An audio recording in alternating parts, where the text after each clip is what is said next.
So would you please give a very big welcome to John Kramer, otherwise known as Mr. Tobin Bell.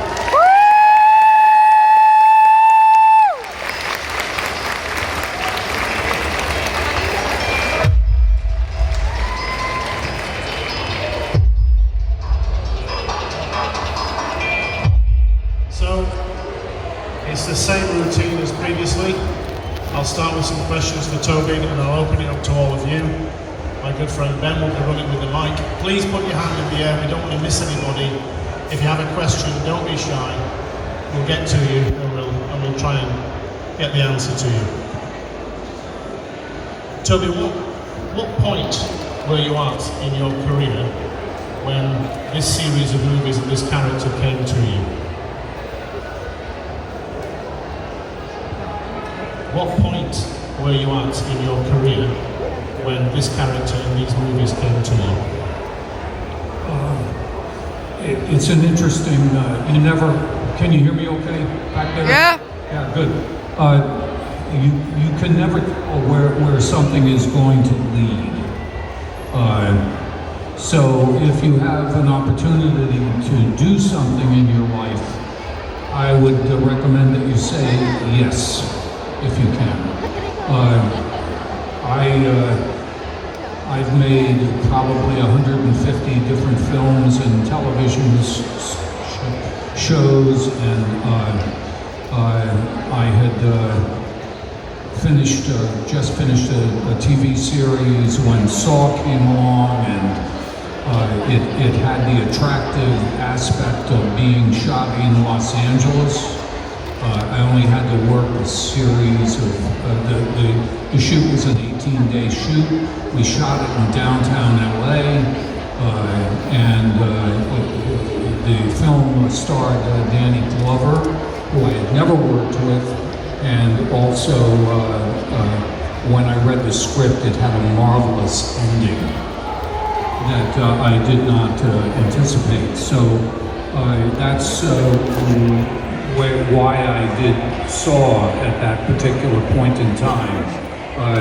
I kind of sandwiched it in between two jobs, and then I moved on with no thought of what was going to happen when it opened. It was a little independent film that was shot for $1 million and brought here from Australia by two young guys with a 10-minute short.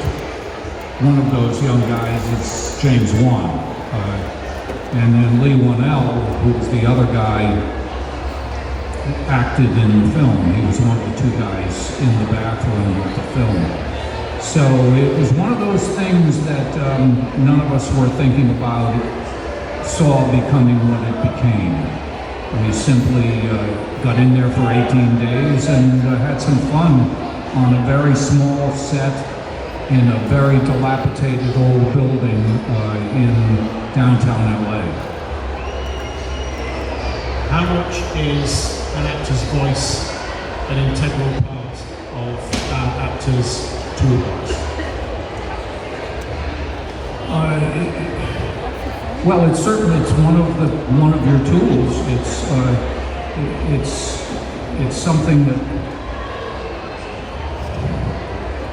you know, the voice that I use on those tape recordings in Saw came about.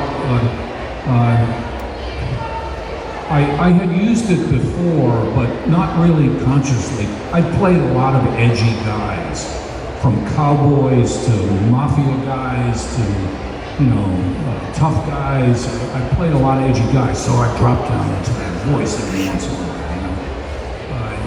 And I had played a guy. I played in a TV series about 6 months before Saw.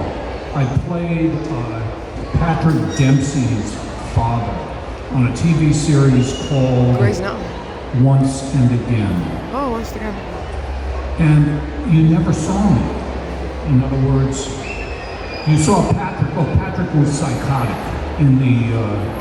in the series, and all these voices kept coming into his head. And I was hired to play his father. And I wore a hat and an overcoat.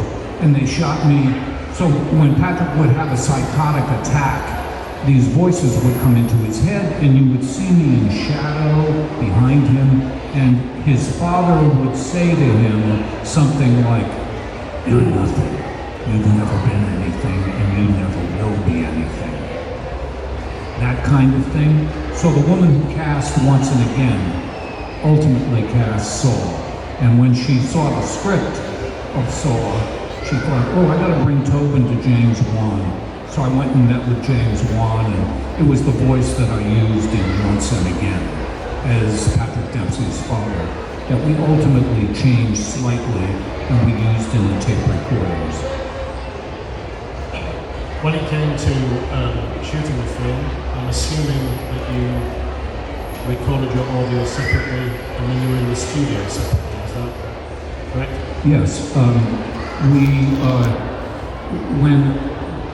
When we were shooting the scenes in the bathroom, the tape recordings are picked up by Carrie Elways or Lee Winnell, and when they play the tape recording, then I would come back into the bathroom if I wasn't already there. In other words, I was always in the bathroom, on the floor, if you saw me. If you didn't see me, and they were shooting just Carrie, or they were shooting just Lee, I didn't have to be. So very often they would not see me when the tape recordings were going off, so I would just stand there and I would read the tape recording. And frankly, we hadn't really decided on a voice. So I would read the tape recordings, and then after, in post-production, I would go into the studio and record those tapes down in that register. So the intonation, the creation, the construction of that character by voice was entirely new? It was entirely just spur of the moment. I had sat and talked with James, and that was about it. We hadn't really talked much about the tapes. So when it came time to shoot those scenes, James said, Tobin, would you come in and read the tapes? Or read the script. So I would come into the bathroom and I would read what was in the script that was on the tape. And he liked what we did, so we kept it. So when I went in post-production into the studio, we just kept that voice. When you talk about creating the character in the Patrick Dempsey show, is it always about losing myself in my own question? I shall come to the audience, I'll come back to my question. Question over here, and I'll rethink it.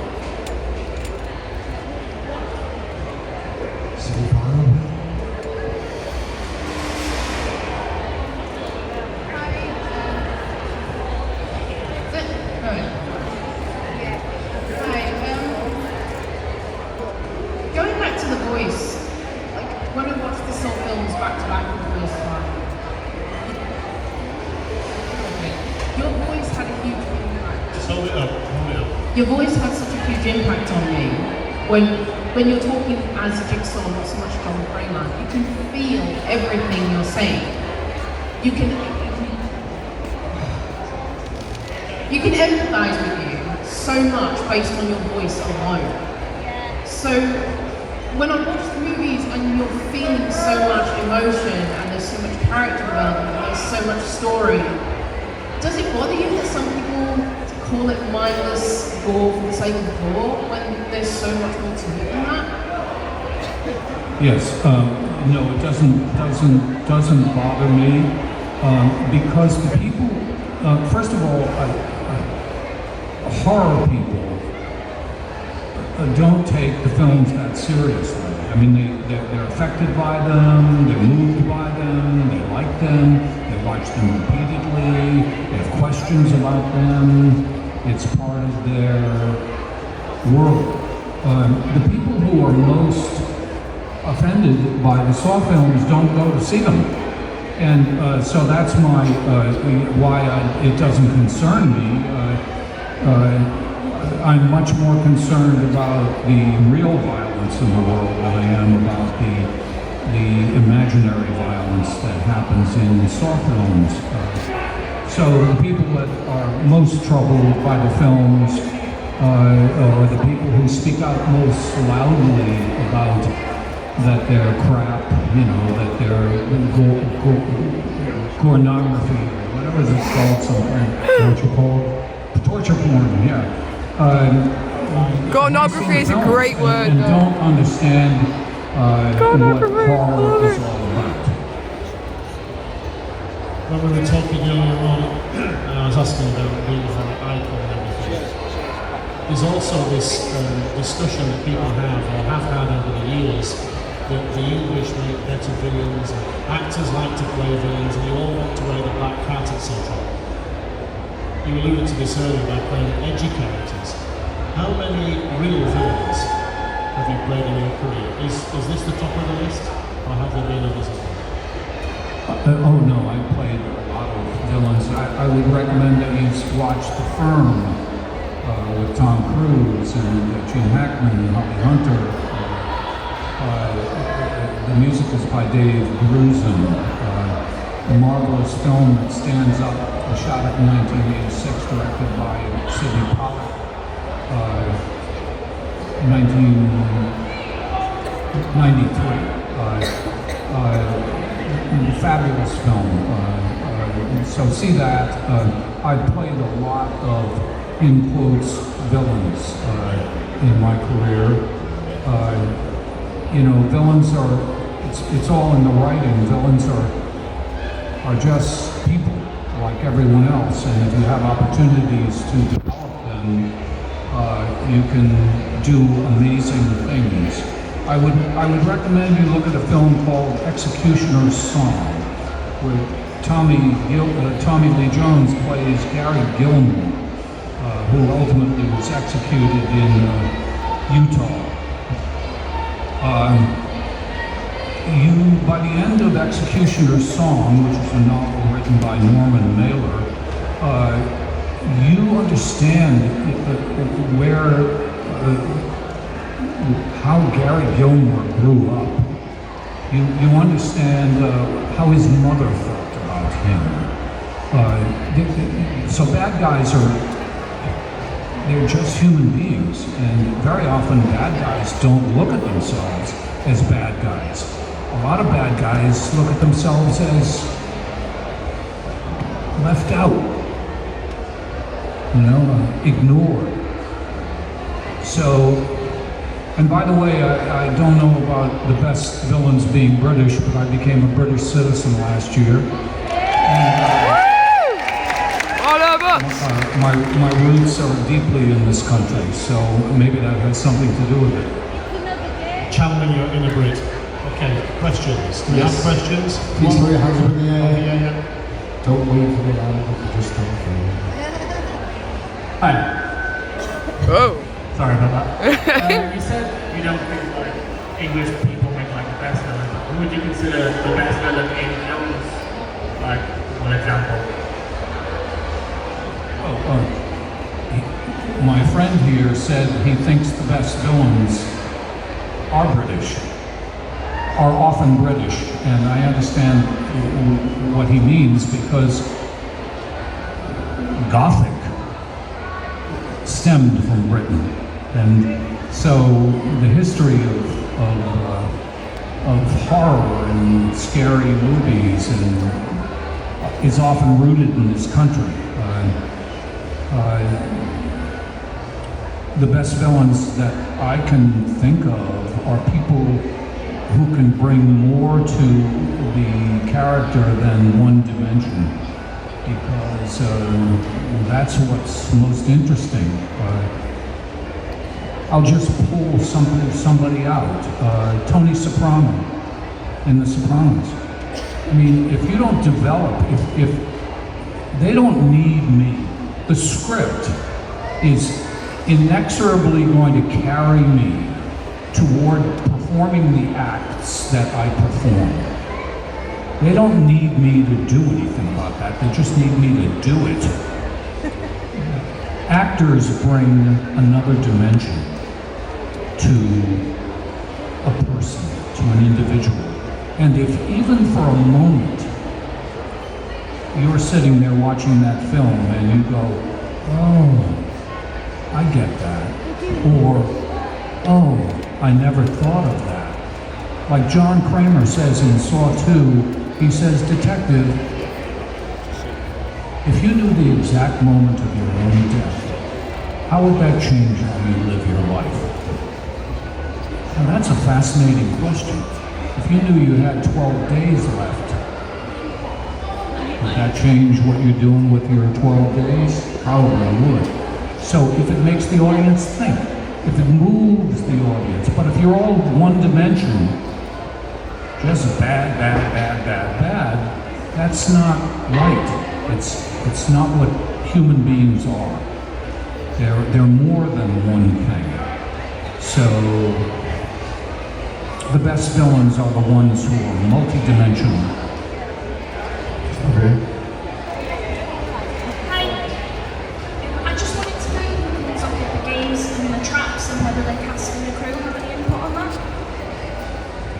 Which games and traps, I think she was asking. And who comes up with them and whether the cast and the crew have any input. Sorry. Who comes up with all the games and the traps for the films? Are the cast ever involved? Oh no, not the cast. They're very often the producers, set designers. In the early development of the script, they're talking to special effects people. They're saying, we're thinking we'd like to do something like this. And so the special effects people, there's a guy up in Toronto, Canada, his name is Francois Degenat.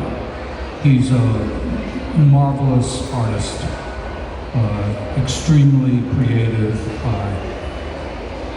I will witness Saw 3, the refrigerator woman. She's naked in a room, and if she behaves in a certain way, she gets another layer of ice on her. These sprayers go off, and how they created that I watched them do it. It was just marvelous. So there are people who making films is a group effort, and there are people who are specifically charged with creating those traps and suggesting ideas, and they go back and forth between, oh, we wanted to do this, but what if we did this instead? Oh, we can't do that because the set limits us, because of this. So there's a lot of changes that go on, there's a lot of discussion that goes on, and you put a bunch of twisted people in a room, they'll come up with something, as you've seen in 8 Saw films. Hi.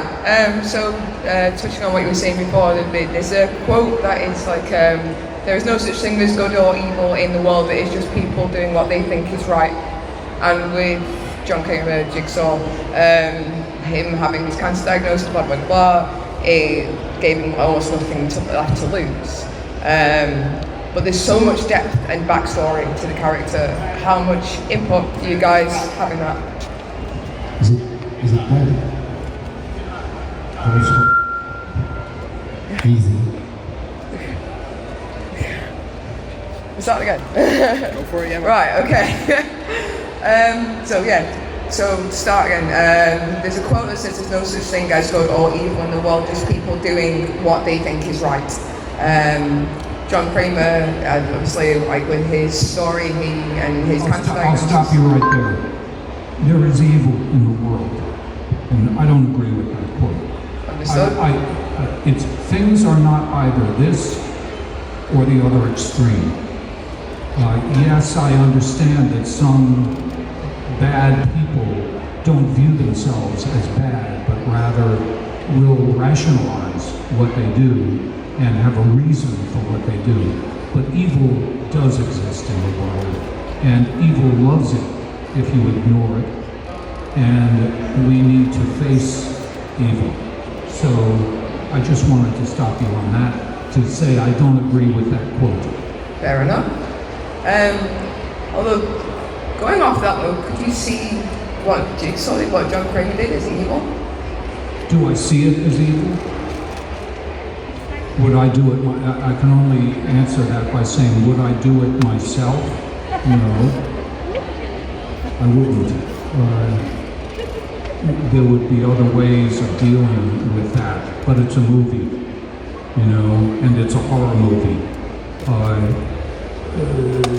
But it's not my job. It's not my job to make a judgment about John Kramer. It's your job. As you see what he does, you decide, is this right? Is it justified? What might be the result? All I can do is stay on his side.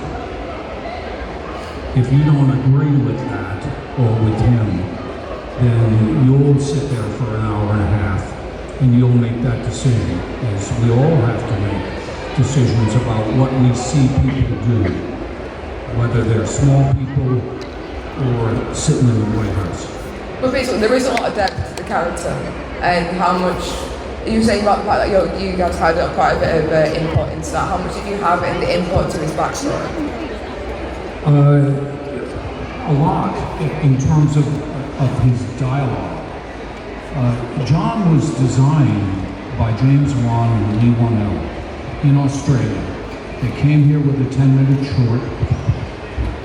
Some of the concepts that are in Saw 1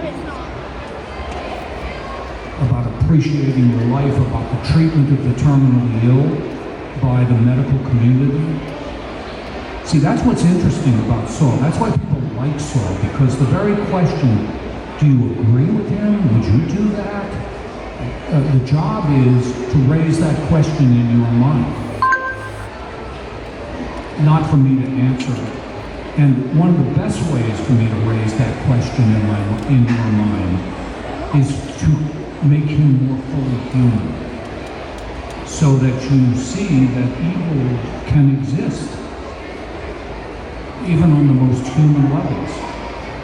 I would also say, even as evil exists, I see him a man who's committed to dealing with those guys on Wall Street who stole all that money from those people in 2008. You know, or people like that. Somebody who's dealing with things and not waiting for someone else to fix it. So, good and bad, it's about the gray areas in between. It's not a simple, it's more complex than is he a good guy or is he a bad guy? And that's the kind of world that we're living in now.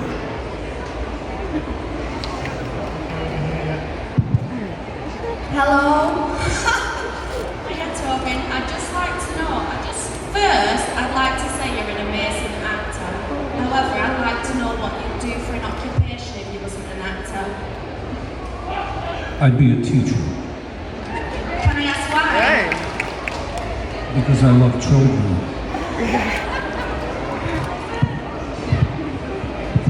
Okay, we're back at the end of our session. Wrap it up in the audience. Do you want the good one back? Take the good one back. Yeah.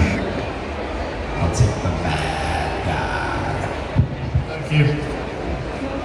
Tobin, it's been an absolute privilege to have you here. Thank you. Clearly, there's a great deal more to this character than meets the eye. The complexity of the movies, the intricacy of the scripts, the depth of the characterizations. As you've gone through the movies, as you've evolved this character, how far have you gone with him, and do you feel not empathy but sympathy for John Kramer? Oh yeah.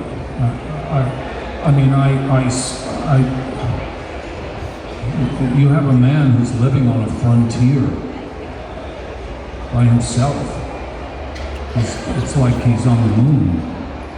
alone. So